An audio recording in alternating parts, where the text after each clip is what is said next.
Good afternoon, Sallianne, and thank you for joining us for our very special International Women's Day version of Talking Bayside Tuesday. It's wonderful to have you with us. Thanks, Rani. Thanks very much for the opportunity, the invitation, and I'm really looking forward to talking with you this afternoon. Fantastic. Well, let's get into it. I'll start with International Women's Day. Sallianne, what does the day mean to you personally? Yeah, thanks, Rani. So I think International Women's Day gives me personally a chance to reflect and take a moment. You know, life is so busy and we get caught up in so many different things and trying to stay on top of everything. But I think having a day itself really gives me a chance to sort of reflect on the times of the past, how far we've come, and you know, to be quite frank, how far we've still got to go.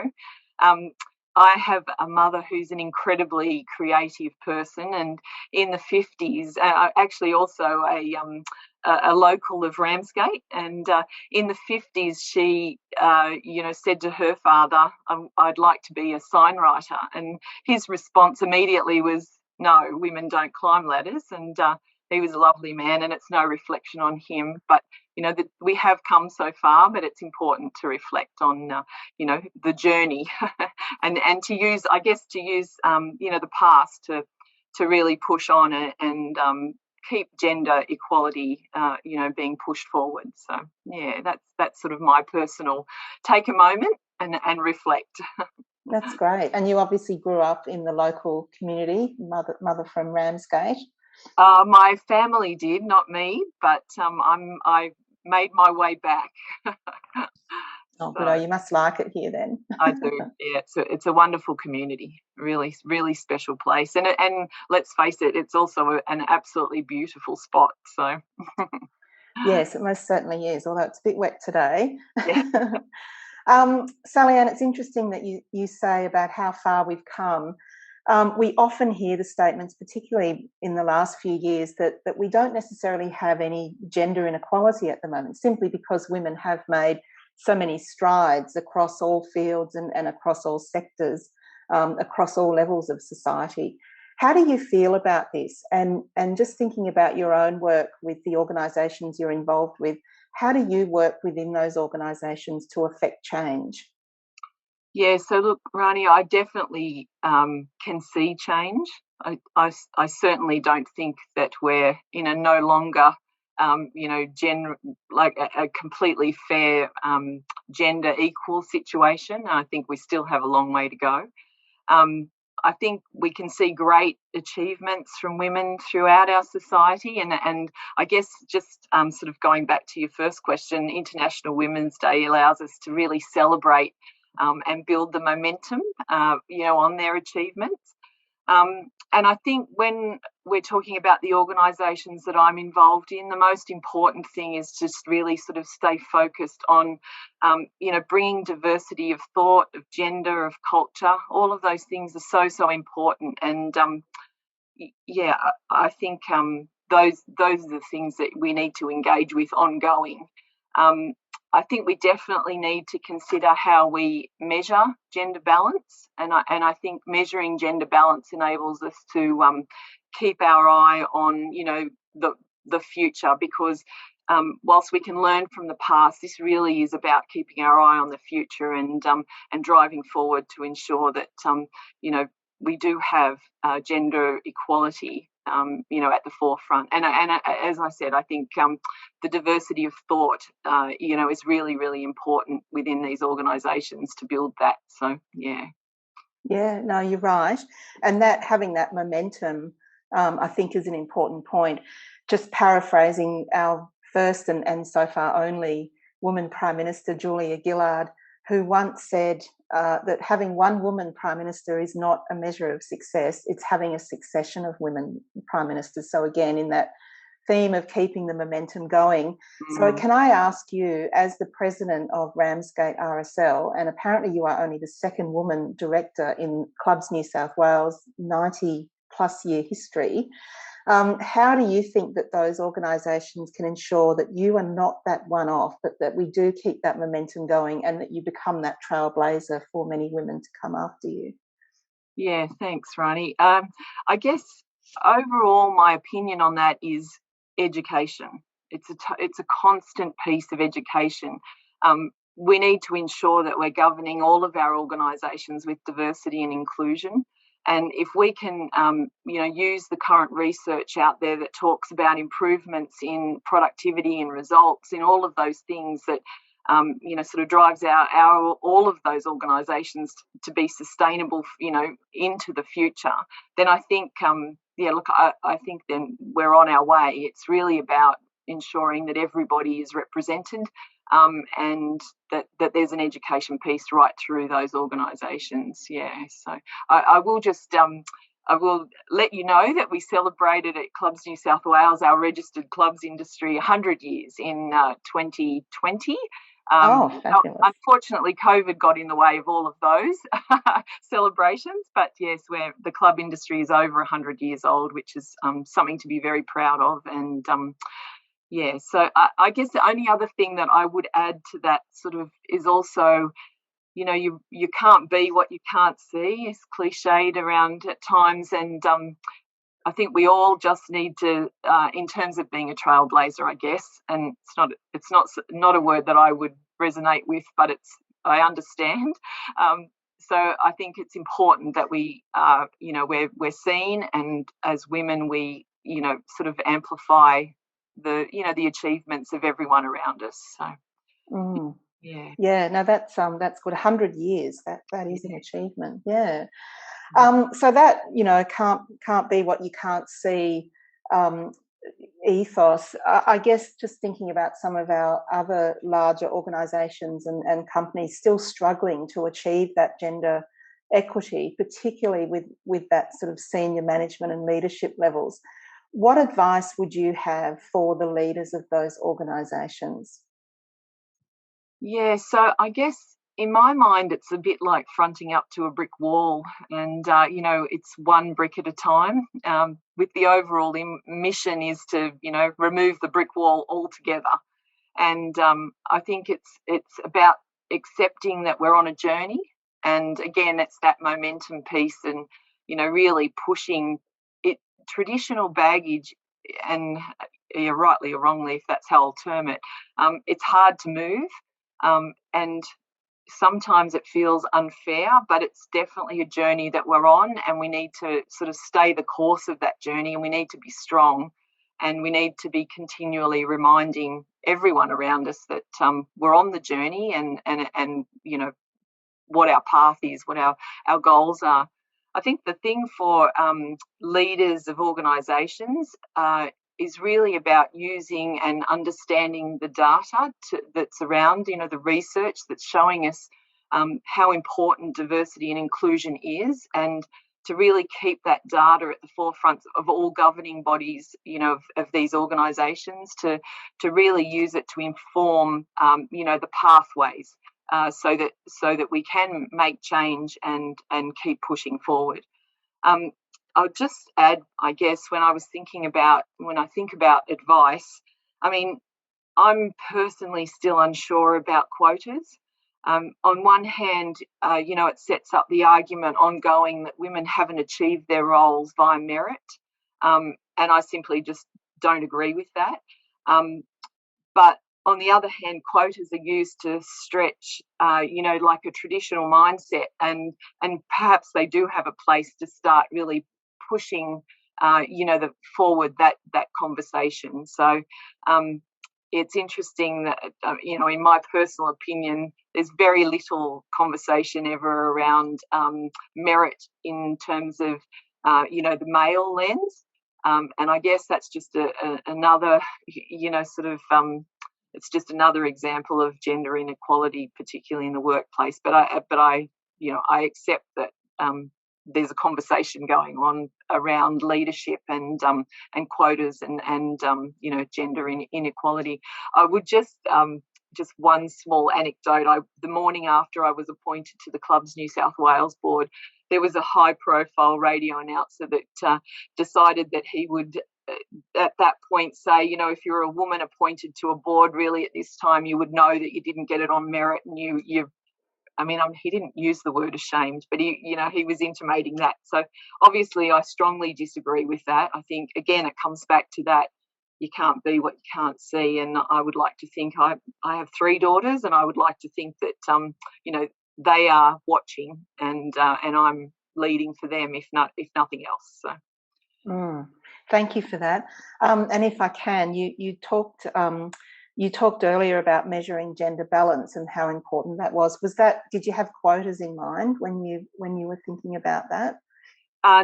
Not initially, no. The measurement of gender balance really, across board papers and understanding is really just about keeping that conversation front of mind. It's not something that should be buried, and it's something that really, if you're looking at it and you're measuring it, then you are, it does help you focus on the end result. Often these things, if they're not on an agenda, for example, can sort of become an afterthought, and that it's critical that gender inequality does not become, or gender equality does not become, an afterthought. So. Okay, fantastic. So just doing a bit of a deeper dive now into some of your leadership positions. So you do have an interesting position, I guess, in your role with the Ramsgate RSL and with the Bayside Women's Shelter, in that you are sort of straddling, I guess, both of those organisations in their own way are gender exclusive. So the RSL club, I guess, still rightly or wrongly have that perception of being male-dominated domains, while with the women's shelter, understandably, primarily run for and by women. So I guess with that in mind, how is the Ramsgate RSL challenging that perception? Yeah, thanks, Rani. I guess, there's a traditional frame that says that as an RSL, the view of an RSL is very male dominated, and I guess, as I said, traditionally that's because that these RSLs and Ramsgate in particular was started by a group of like-minded returned servicemen and women, in order that they would have a place to gather and to discuss the things that they'd been involved in their theatres of war, and sort of that was their community. But I think the interesting part about Ramsgate RSL and a lot of clubs, across New South Wales, is that we have a high membership of women and females, and in fact we know that women are the major decision makers in and around our club. So it's an interesting sort of I guess anchor to the past, and we're very much focused at Ramsgate on ensuring that our representation, particularly on our governing board, which is at the moment 29%, our senior leadership team is over 50%. It's really about it's the diversity of the community that we need to reflect. And whilst there are some perceptions that may not have changed, I can assure you that it's definitely on the agenda. I guess the other thing too we work with is our partners in the RSL New South Wales, the head office and our sub-branch. The most important thing is that we continue to encourage and show leadership within our community, and that's certainly something that I'm very proud of at Ramsgate that we do. It is about changing the perception, and we do that by sort of welcoming our community into our club and providing a safe and equal experience. It's not just about one gender or the other. It's about the whole community, and it's about being, I like to say, it's about being the light on the hill for the movement, for the tradition, and we can certainly do that by reflecting the diversity of our community. And I mean, like all communities, there's a lot of there's change, and it's just about being open-minded and making sure that everyone feels welcome. So yeah. I guess the flip side of that, as you did say, was the wonderful Bayside Women's Shelter, and a truly valuable service to our community as well. I guess from a gender lens with the shelter, we are a women's shelter, we're a family shelter. So we are caring for women and children that are escaping family and domestic violence. And with that brings obvious trauma-informed service requirements. Mm-hmm. However, I would say that we are embracing the gents in our world via our governing structure. So across our own board, our own voluntary board, but also our partner in women's community shelters, we have some exceptional men that have become allies for the advocacy of our, of our work. Domestic and family violence is absolutely heinous violence, and it really is about, providing, sort of the care for our women and our children. But we do have some wonderful, wonderful men walking alongside us, which is really important. And I guess the only thing I would sort of draw to a close on that conversation is that it's not just one gender that can be the solution to a terrible community problem. It's all of us together. So yeah, and I think that's been an important message that's come through in recent years, hasn't it?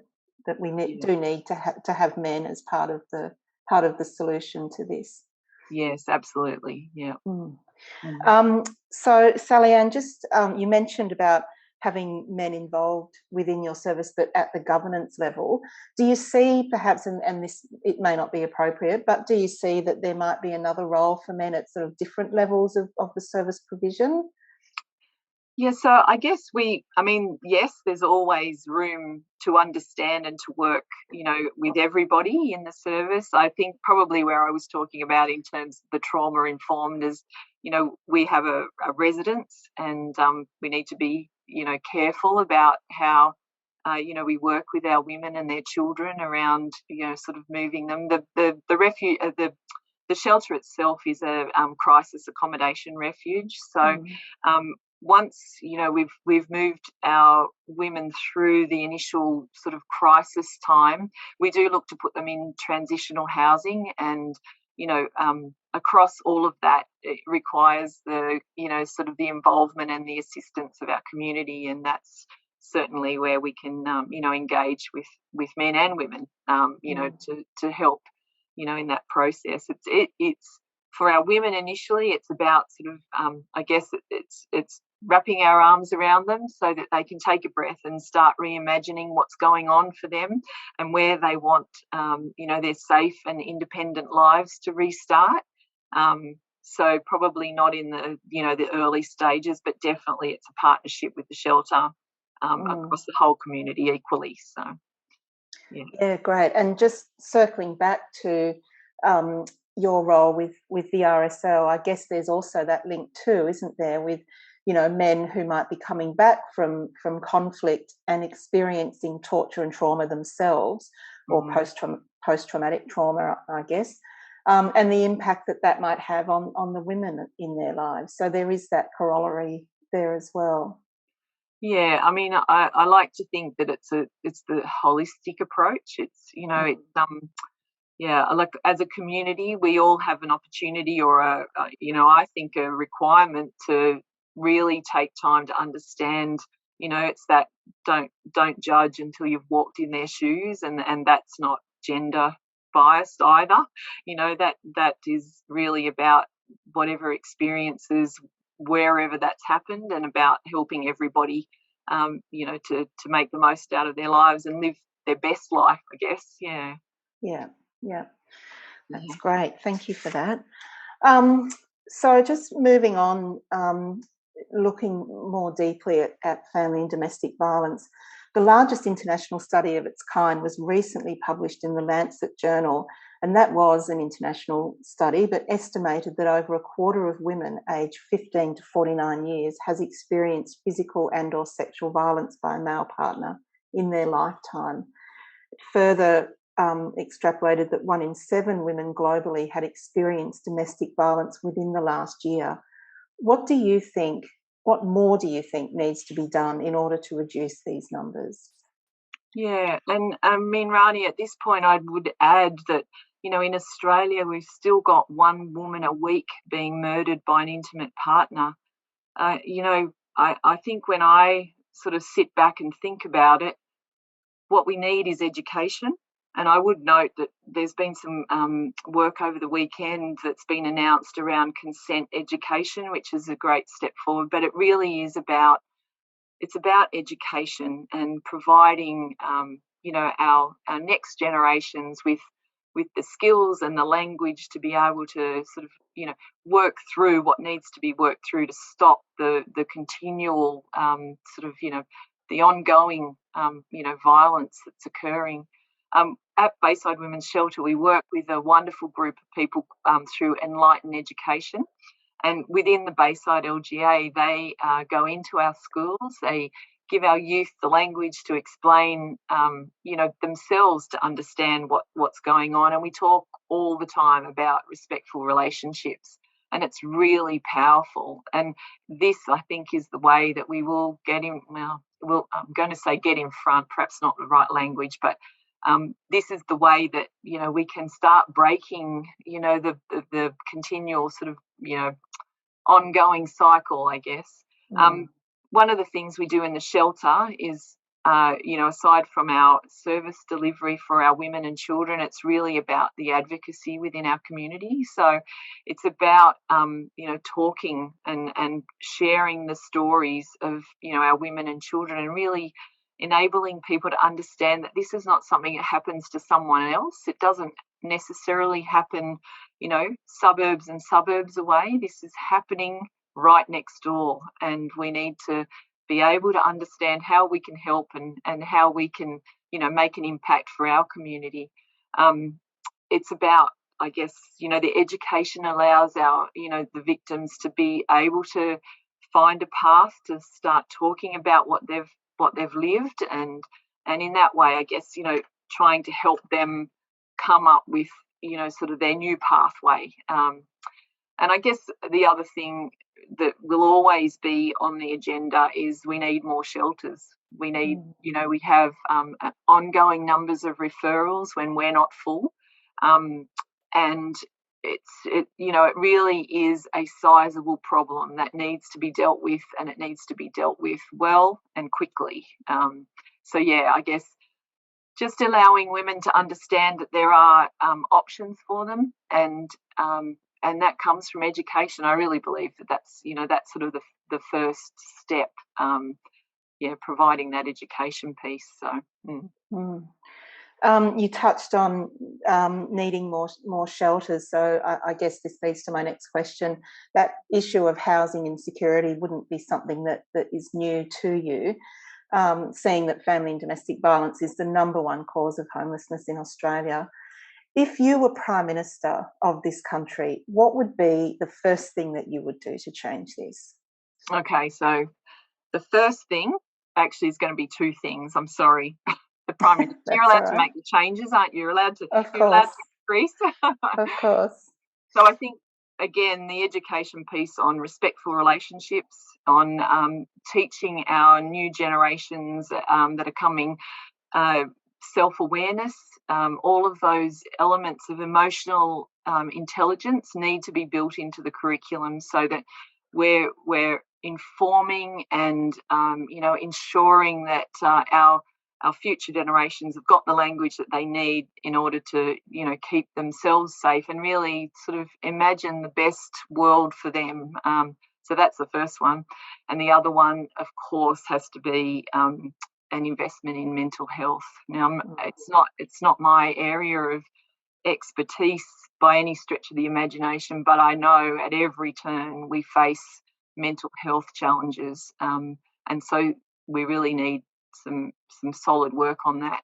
And then just to go even further, because remembering I am the Prime Minister, after lunch I'm thinking we should probably work very, very hard, very solidly on reducing homelessness. There has to be a better way, and I think that's going to take innovation. I look to the CBD at the moment, for example, and we've got buildings that are empty.